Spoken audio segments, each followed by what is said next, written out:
event that is a workshop. Yes, hi. So I guess we'll start. Hi, everyone. My name is Victoria Yampolsky. I'm the president and founder of the Startup Station. It's a CFO advisory and financial education platform for startups and small businesses, which means that I help founders come up with financial plans to present to investors and also run their company post-funding. And I am joined here by my colleagues and friends from Prepare for VC, Startup Grind, and Boston New Technology, Jason Kraus and Steve Vilkas, that I've known for many years. And that's our first joint event together.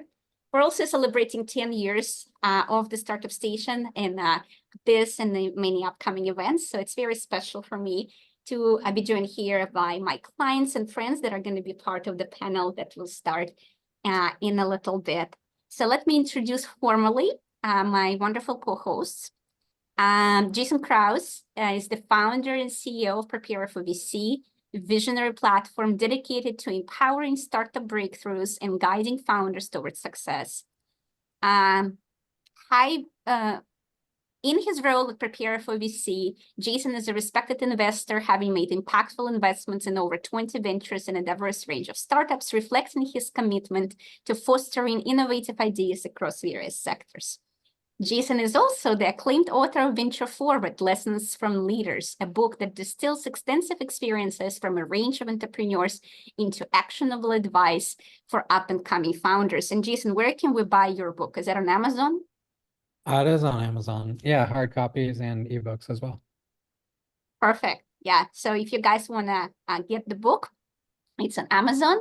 And then Steve Vilkas is a serial entrepreneur and ecosystem development specialist, proudly serving as Chief Operating Officer at Prepare for VC.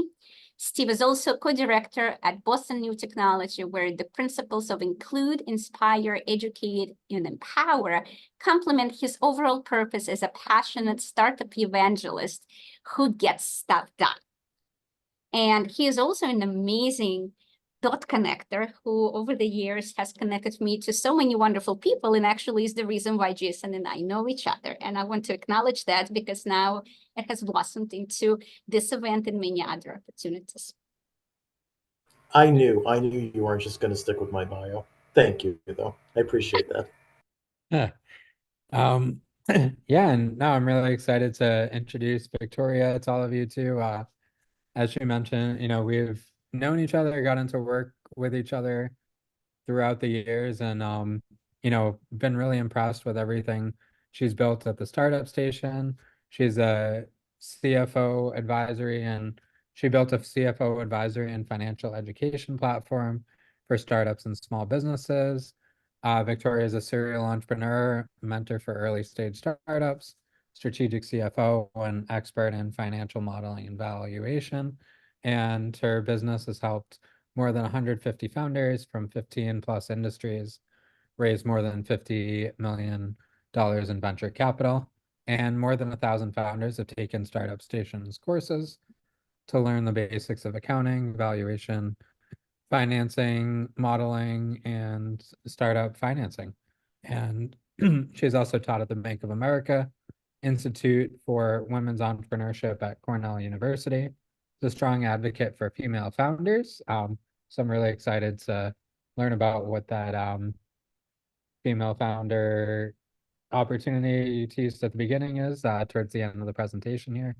And then she's also a CEO and co-founder of PowerUp, which is a strategic and financial planning program aimed at seed stage female-led ventures, which are generating revenues. Purpose is to bridge the gender funding gap by reducing execution risks and accelerating flow of capital into female-led ventures worldwide. One of the key aspects of the program is mindset, and its first coaching pilot is starting in March 6th through May 26th. And yeah, Victoria, I'll turn it back over to you to kick off with our workshops today before we head into the panels. Thank you so much. And so I will say that the surprise is around the PowerUp coaching pilot that we're so excited to announce. signups for which will begin on Monday. And I will share more about that after we finish our presentation. So today's workshop is very short. It's only 15 minutes. If you have more questions, I'm happy to speak with every one of you in a one-on-one 30-minute consultation. And the workshop will focus on a couple of key questions, which is how to think of the financial model, how to think about the process of creating credible assumptions for the financial model. So when investors look at your numbers, they understand where they're coming from and they trust them, as opposed to immediately thinking that they will never come true and everything that you're presenting to them is a dream as opposed to reality. And finally, what do you do, right? How do you achieve that credibility if you're in a situation where you face a lot of uncertainty, when there's no revenue, there's no enough financial data, or you're going through a period of high growth or significant change in strategy where the past cannot really be used to resemble the future. And I'm also going to show you a couple of tricks of how to organize your financial model so that it's easy to navigate and for investors, easy to understand where to go to get certain information. So I'm going to share my screen. And we shall start. So guys, let me know if you can see the screen. Yes, in chat. Yes? We can. Perfect. Yes? Okay. I'm going to go to slideshow. So what is the financial model? Right? So first I want to talk about a few uses of the financial model, because for me, finance in general is not just numbers. It's actually a language with which your company speaks to you. And if you speak this language, you can understand a lot better how to communicate with your company, how to fix problems that your company may have, and how to empower it to reach whatever heights you'd like it to reach, right? And to become the embodiment of your vision. And so from that perspective, the financial model for me has four purposes. Purpose number one is that this is a quantitative representation of your business plan, right? So you cannot have a financial model if you don't have your strategy, which means your go-to-market strategy, your financial strategy, your cost strategy, your marketing strategy, your sales strategy. If you don't have those, your operational strategy. So if you don't have those pieces in place, the model that you're going to build will be disjointed from the activities that your company is going to take, and therefore will never realize results that it's producing. If you build a model that is very closely aligned with your strategy, you're going to be in a situation where as you begin executing, you will be able to see what is working and what is not, and make quick decisions, quick adjustments to your strategy to continue moving forward in the right direction.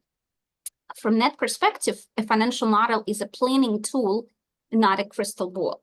What I often hear from founders is that, how do we know what the results are going to be? How do we know what the customer acquisition cost is? How do we know how many subscriptions we're going to have? How do we know how many customers we're going to convert?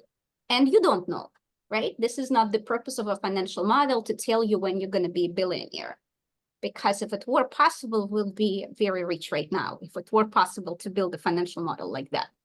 What financial model is doing is charting a roadmap where it says, if you were to generate a revenue of, let's say, 1 million or 10 million or 20 million, what will it take? Which people do you need to hire? How many customers should you have?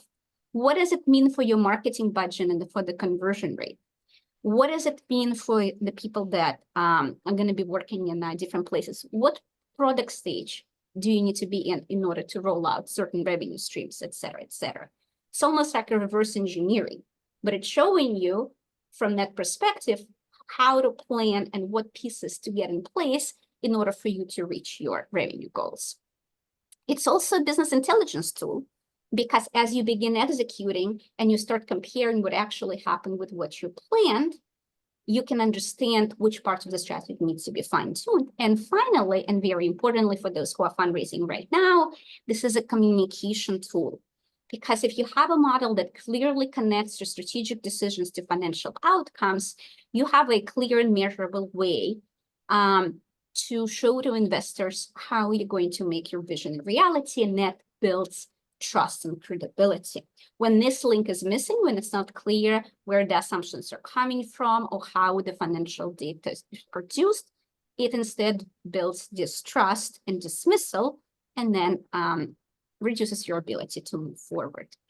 Steve, if there are any questions in chat, if you can please tell me so that I don't look there, it will be great. So what makes financials credible? There are a few things that I put here on that topic. So number one is transparency. A very important point is to establish a clear link between strategic decisions and expected results. A lot of models miss that link. They jump straight to financial data being generated without really building strategic to financial results generation strategy. And what happens is in the end is that those results are not credible because you can't really understand where they're coming from. If you build that logic, starting from the decisions that your company will actually make, from the activities that your company will actually engage in, then the result is much more understandable, much more justifiable, and much more credible. And I will explain how to do it just for the revenue portion in this workshop.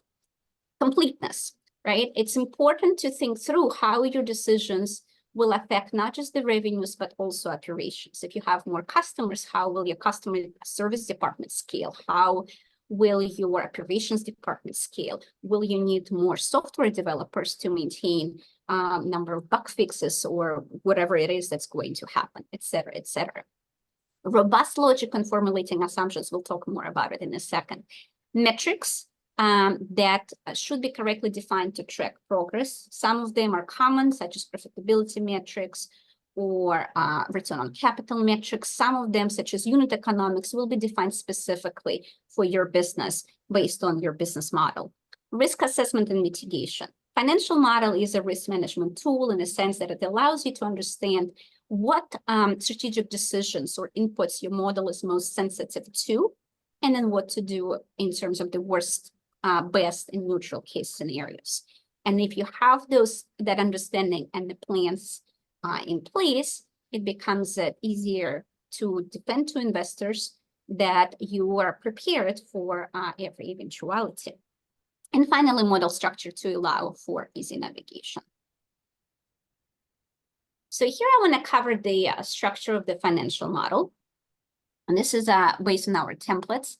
So it typically starts, and it's missing the assumptions layer. So it starts with assumptions layer. Then it goes into components that will be used to create the financial statements. These are revenue projections, costs, fixed assets such as computers, furniture, product equipment, etc., and working capital, which arises if you extend credit to customers or have inventory or get credit from suppliers, or you give credit to suppliers. So these components will then get aggregated into the three financial statements, which are then used to produce valuation and how much money you would need for whatever period of time you're raising money for, as well as the financial analysis data. And I want to take a moment to quickly show you a couple of things in the model that I built for my client that I want to take your attention to. So these are all the tabs that are consistent with what I just showed you.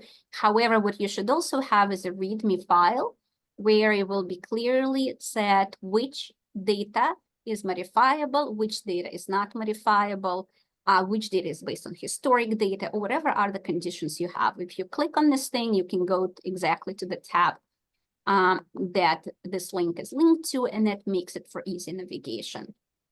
Another thing that is important and makes it for better readability is to have these groups of sections. So for example, if you want to hide certain sections, you can group them. You can have this minus sign and plus sign. And so if you have a lot of financial data that you want to present, you can organize it into these blocks to make it more readable for investors. Okay, so let's go back to the workshop.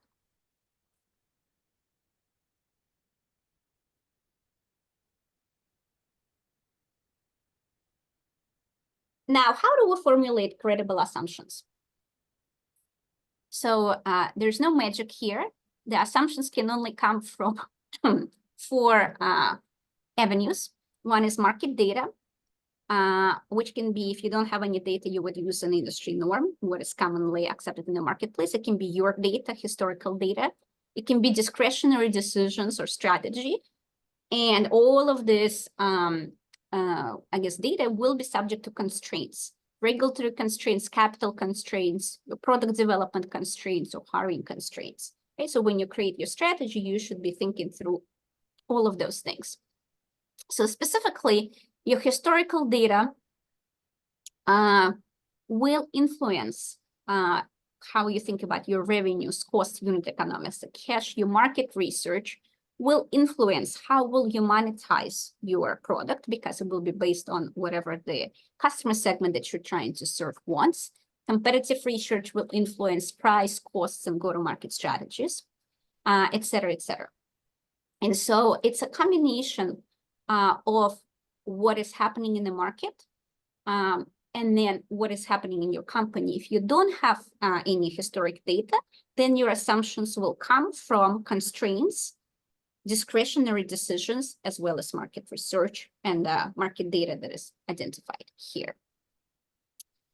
And so what I want to go over now is that what do you do if you don't have any data? How do you create revenue assumptions, which is the most common question that I get. And this is what we do at the Startup Station. We create our own methodology around it. So you basically answer a few questions as if you would answer them for your business model. And then you translate those questions into the financial model, inputs and logic. So it starts with, you just need to know how many different revenue streams you have. And for each revenue stream, you need to determine your pricing strategy and go-to-market strategy. A price is typically a combination of 5 things. A market positioning, are you a luxury product? Are you a medium of the road product? Are you a value product? Competition, right? Industry-wide margins, you want to be sure that you're at least as profitable as the industry, at least longer term, even if you're not able to generate these margins initially, if you're launching at a cheaper price point. Your cost structure and marketing strategy. Marketing strategy may have some discounts, free trials, promotions, etc., as well as which channels are going to be used. Go-to-market strategy is subject to capital constraints, because obviously you don't have unlimited capital to put into marketing or into hiring salespeople. Competition, and then we have 2 types of products. Either you have sell to consumer or you sell to business. If you're sell to consumer, you typically utilize a marketing approach. And so here you got to think about which marketing channels you use.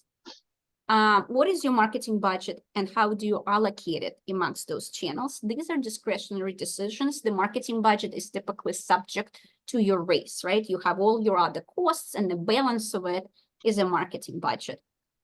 Typically, you would set marketing budget initially to something that you think and see if it produces the revenues that you'd like and you change it.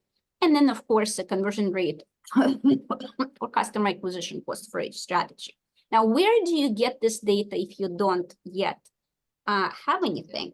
You looked at the industry norms. There's tons of data now for every single strategy. You can also look instead, for example, for mobile apps, for the cost of install and collapse all the strategies into just taking the budget over this cost of per install that will generate for you the number of downloads. Now, do we know that it's going to be true? No, but because it's been true for so many others, it is a reasonable expectation. If you can't achieve it, it would mean that your marketing strategy is not working efficiently and you can adjust it. If you break it down between different marketing strategies, you can see which ones of them needs a fine-tuning. And then Salesforce. Salesforce depends, this is for B2B products. Salesforce depends on the hiring budget, timeline, number of leads per sales person, sales cycle, and how many leads will convert to a sale. these assumptions would come from an industry. So if you are in a certain industry, you can talk to somebody who's been selling to your intended customer base, hospitals, big corporations, mid-sized businesses in agriculture, whatever it is, and find out how long it typically takes. These variables don't typically depend on the product you're selling, but rather whom you're selling it to, and you can use it as an initial estimate of how to think about who you need to have in place and how many people you hire and what that would mean for your sales. When you have that approach, when you go from your marketing budget or from your sales strategy, you avoid the trap that most founders fall into when they don't know how to project revenues. Because typically what happens is that they do one of the two things. Number one is they say, hey, we're going to just capture 0.1% of market share or 0.2% of market share and just grow that because that seems reasonable. Or we're going to have some target number like 100 users. We're going to grow it at some arbitrary growth rate because, again, it seems reasonable. These approaches are non-credible because they're not linked to what you're actually doing. They're not linked to your capital constraints. They're not linked to your hiring constraints, product development constraints, nothing. They're just completely high-level picture. Now, you can use these goals to try to reach them, and this is where you think your company should be, but you should go from what you're going to be doing on the ground, so to speak. And this is what I wanted to cover. So we have a very short workshop, so I want to stop. This is what I wanted to cover today. If you have any more questions, you can book a consultation on the Startup Station website, and we can go over your own model in a 30-minute free consultation and address more. And I can answer a couple of questions in 2 minutes if we have, and if we don't have, we can move to the next portion. Do we have any questions? No. Okay, great. So let's move on to our panel.